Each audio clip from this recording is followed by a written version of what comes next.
Cette émission est une production de la télévision régionale des Moulins.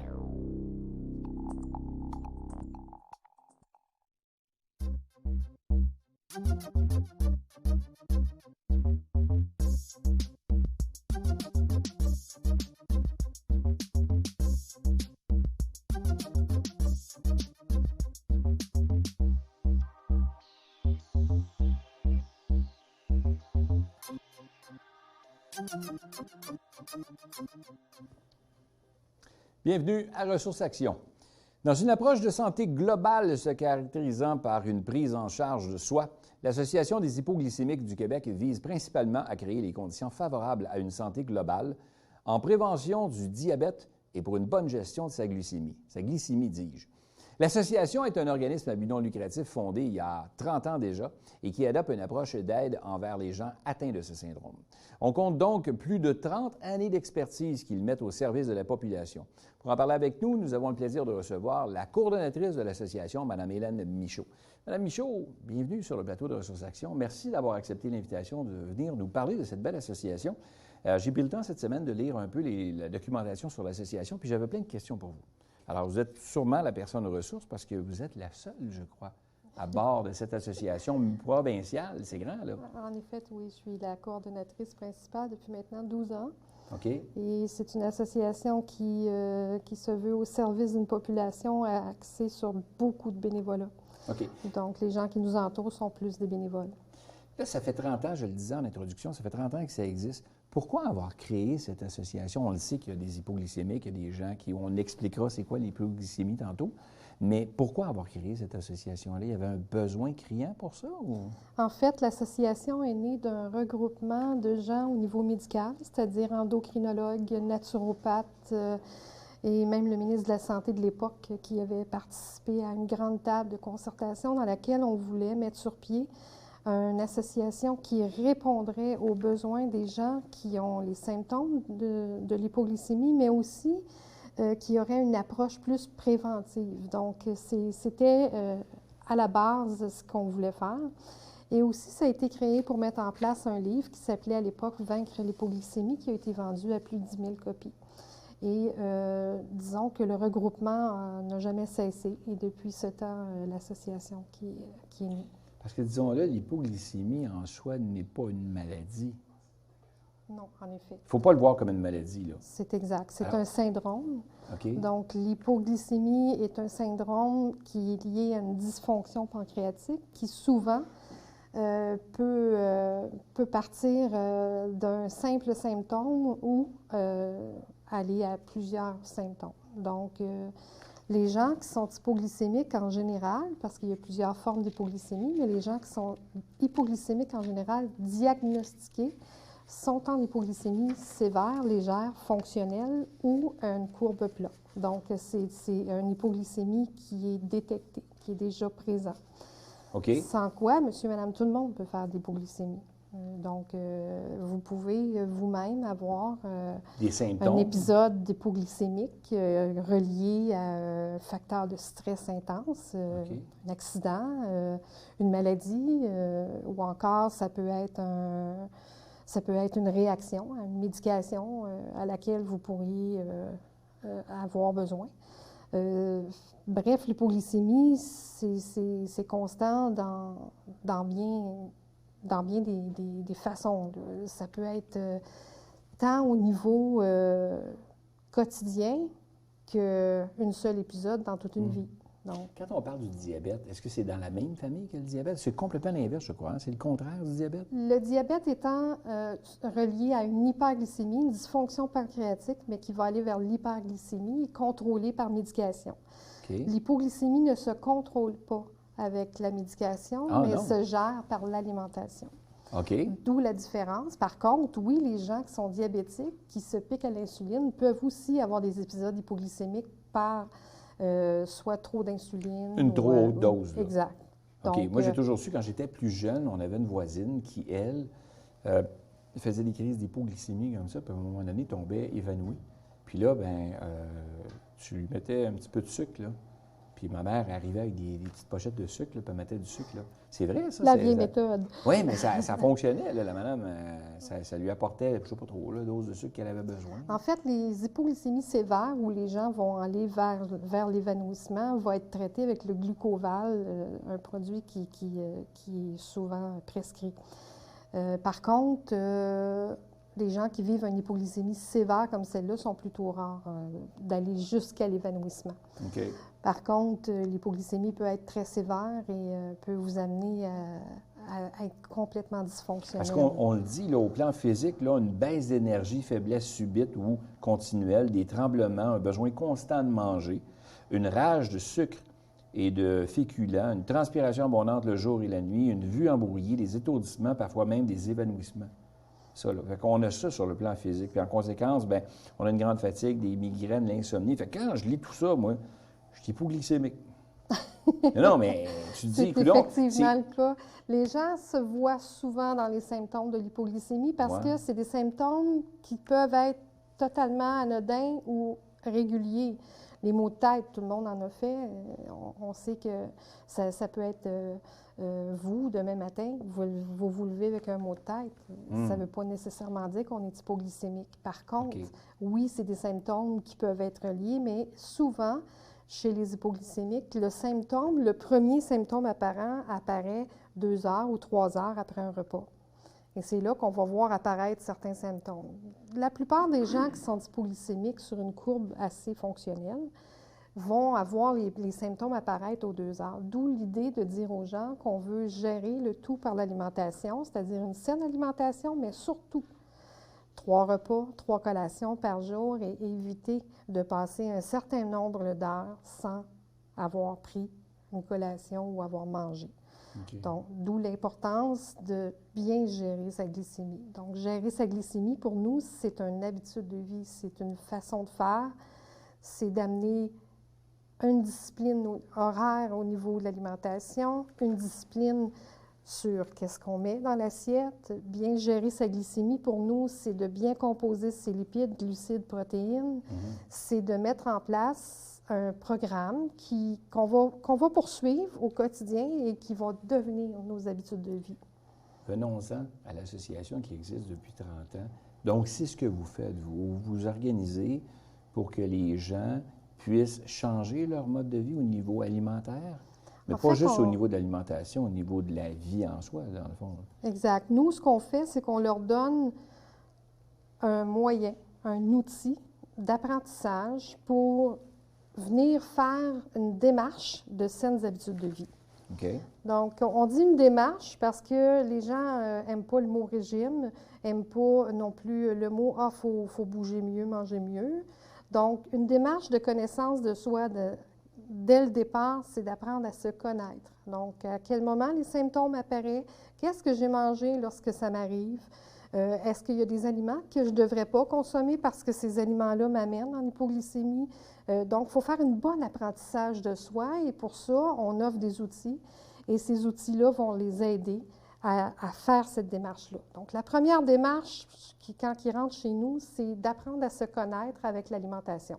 Okay. Donc, les symptômes, connaître ces symptômes, combien de temps avant qu'ils apparaissent, quel type d'alimentation j'ai consommé. Donc, au départ, on ne change rien dans les habitudes de vie de ces gens-là. On veut qu'ils apprennent à se connaître. Là, nous, l'Association des hypoglycémiques du Québec a créé des livres pour nous aider à mieux manger ou manger plus sainement. C'est ça? Oui. Parce que ce que vous le disiez tantôt, si je comprends bien, c'est que l'hypoglycémie, contrairement au diabète, ne se contrôle pas par médication, mais plutôt par de saines habitudes de vie. Exact. C'est ça? Exact. Donc, on parle de 3 repas, 3 collations par jour, bien s'hydrater, manger de façon régulière, être discipliné dans son alimentation. On parle de bien gérer son stress parce qu'on sait que les facteurs de stress sont aussi des facteurs d'hypoglycémie. Donc, on peut tous faire de l'hypoglycémie de façon, des fois, parfois temporaire. Exact. C'est pas nécessairement permanent. Non. Et puis, on voit aussi l'hypoglycémie apparaître après un certain âge chez les gens qui font la ménopause, l'andropause. On peut voir l'hypoglycémie apparaître chez un jeune qui transite vers l'adolescence. Il y a des changements dans son corps. Donc, les glandes surrénales arrivent à majorité, si on veut. Et là, ben, ça peut créer des débalancements hormonaux. Ça peut faire en sorte que ces gens-là vont vivre des syndromes d'hypoglycémie. À l'école aussi, souvent, les jeunes qui ont un stress d'examen, un stress quelconque. Donc, oui, c'est quotidien. L'hypoglycémie ne fait pas abstraction d'âge et même, je dirais au contraire, c'est monsieur, madame, tout le monde. Il arrive quoi quand tu as des jeunes à la maison qui, justement, arrivent d'un examen, puis qui ne filent pas, puis qui ont certains symptômes là, que je lisais tantôt, là? Est-ce que, comme parents, on doit s'inquiéter que notre enfant est hypoglycémique puis on l'emmène à l'hôpital tout de suite, quoi? Ou non, en fait, il faut bien gérer ça, OK? Déjà, à la base, comprendre l'hypoglycémie, c'est on peut très, très bien à la maison regarder et faire un contrôle pour savoir si oui ou non c'est un symptôme qui est relié à une hypoglycémie. Donc, il est possible de se procurer un glucomètre. Et nous, dans le livre, le volume 1, et même sur le site Internet, les gens peuvent regarder comment on va faire un test sur une période de 5 heures. Et comment on peut établir si oui ou non il y a une courbe glycémique possible. On a aussi un test de dépistage sur le site. Les gens peuvent faire le questionnaire, il y a 55 questions.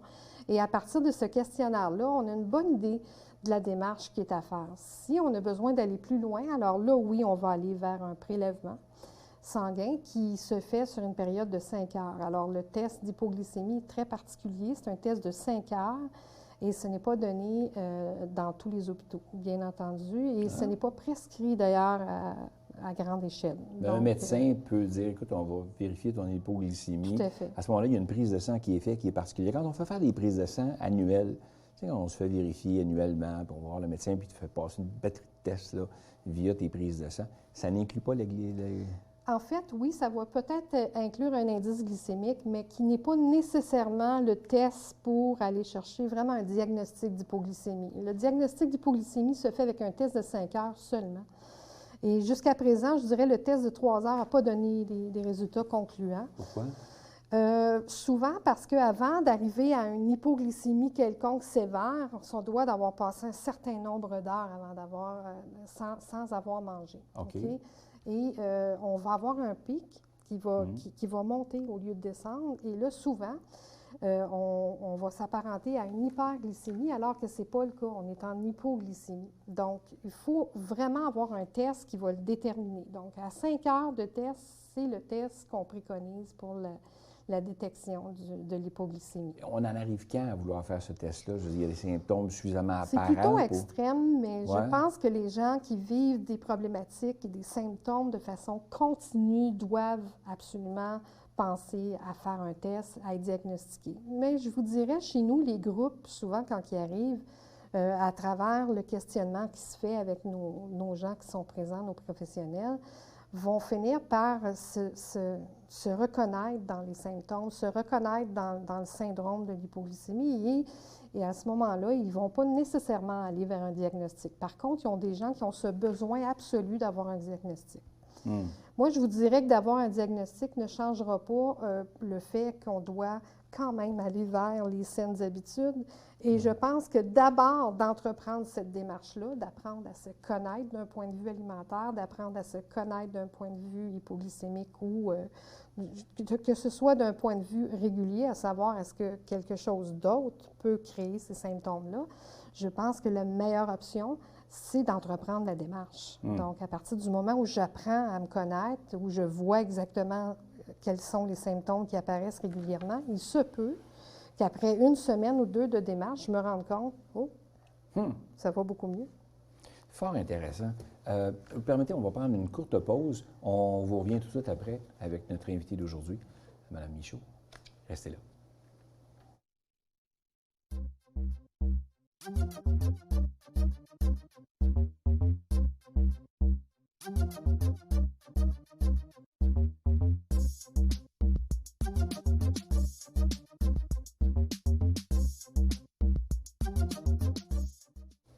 De retour à Ressources Action avec notre invité d'aujourd'hui de l'Association des hypoglycémiques du Québec, Mme Michaud, qui est la coordonnatrice, la seule et véritable au Québec.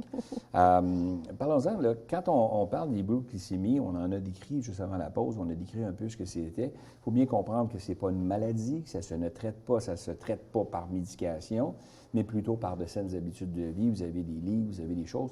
L'association, quand on l'appelle, est-ce qu'on peut, nous, moi, je sais pas, moi, je lis tout ça, puis j'ai l'impression que je suis hypoglycémique. Et là, je demande à mon médecin qui me fait prendre il me fait passer des tests de sang. Puis il me dit, ben écoute, ça varie, tu sais, c'est comme pas énervant, inquiète-toi pas avec ça. Mais moi, je me sens bizarre. Je peux-tu appeler l'association et dire, écoute, il doit y avoir quelque chose que je peux faire. Avez-vous des nutritionnistes? Avez-vous des gens sur place qui vont nous aider? Comment ça fonctionne? En fait, l'association met sur pied des ateliers de façon régulière. Lorsqu'on atteint un certain nombre de personnes en groupe, on les amène à cet atelier qui s'appelle « Prendre ma santé en main ». Okay. On est accompagné souvent de gens on a des nutritionnistes, on a des infirmières qui viennent chez nous. En fait, on a Mme Lynn Allard qui est avec nous de façon régulière, comme naturopathe aussi. Et on a aussi des gens qui transitent des conférences avec des gens un peu de tout milieu. Mm-hmm. Et on amène avec eux une démarche dans laquelle on veut les amener à prendre soin de soi. Et on part par un programme qui est basé sur environ 5 ateliers. Et chaque atelier, on touche aux volumes qui sont ici. Donc, on les amène à un apprentissage, on les amène aussi vers les menus santé, on les amène vers les saines habitudes de vie. On veut aussi qu'ils touchent comment gérer sa glycémie, comment faire la gestion du stress. On les amène aussi à élaborer leur action physique. Donc, qu'est-ce qu'ils font comme activité physique, qu'est-ce qu'ils ont comme habitude, qu'est-ce qu'ils devraient intégrer.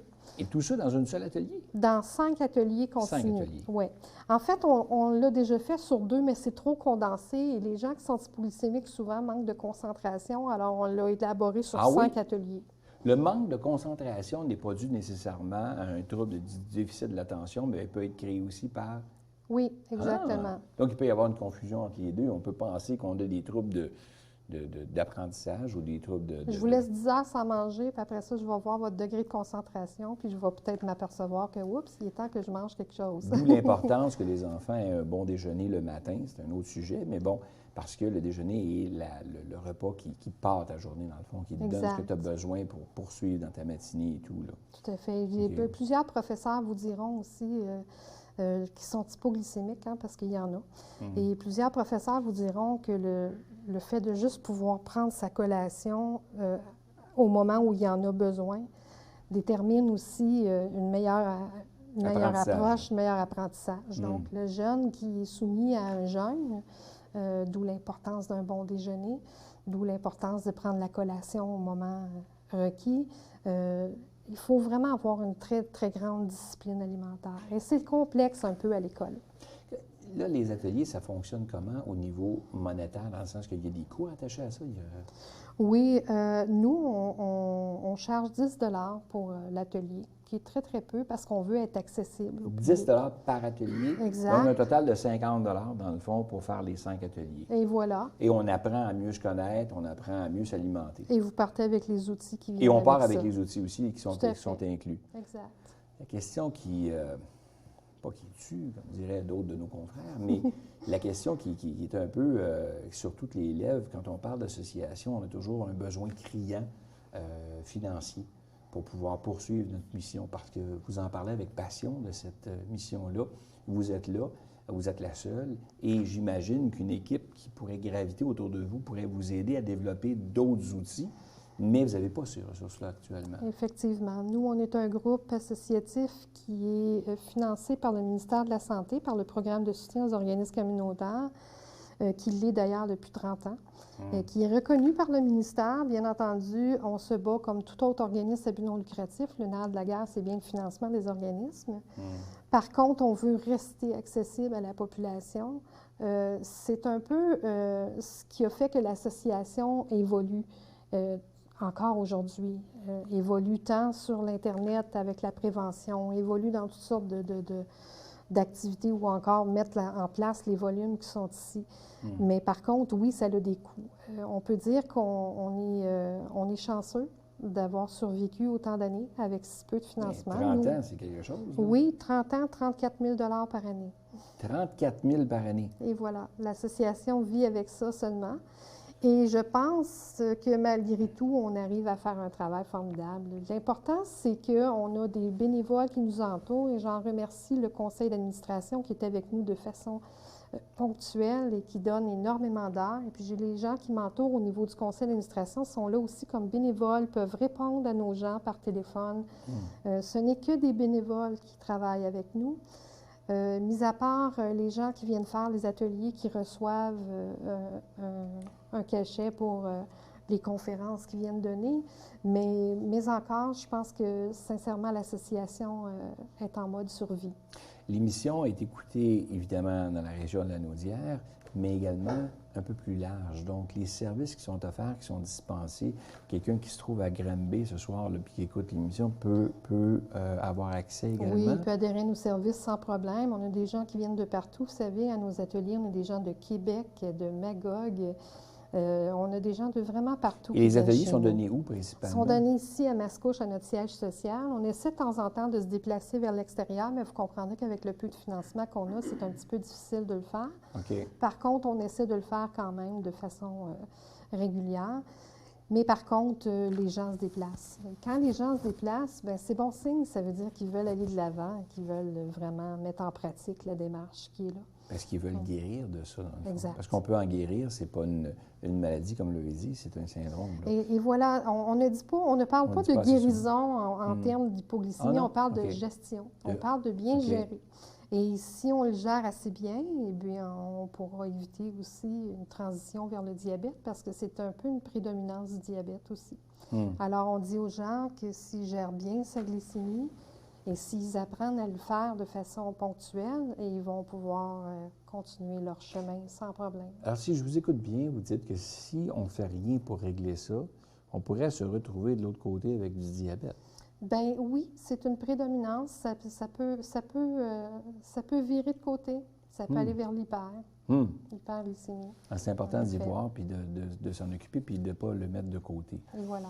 On a parlé de l'adolescence, on a parlé des adultes à qui ça arrive pour toutes sortes de raisons, stress, préoccupation, alimentation. Bon, on court tout le temps, puis on ne prend pas le temps de manger comme on devrait le faire. Il arrive quoi quand on a des jeunes enfants et on a l'impression que nos jeunes, ça leur arrive? Est-ce qu'on se trompe ou s'il arrive de l'hypoglycémie chez les jeunes aussi? Non, c'est possible qu'on voit de l'hypoglycémie chez nos jeunes aussi. Ah, on en oui? voit souvent, oui. Ah oui? D'ailleurs, oui, on a des jeunes, on a des références qui nous viennent de Sainte-Justine à l'occasion.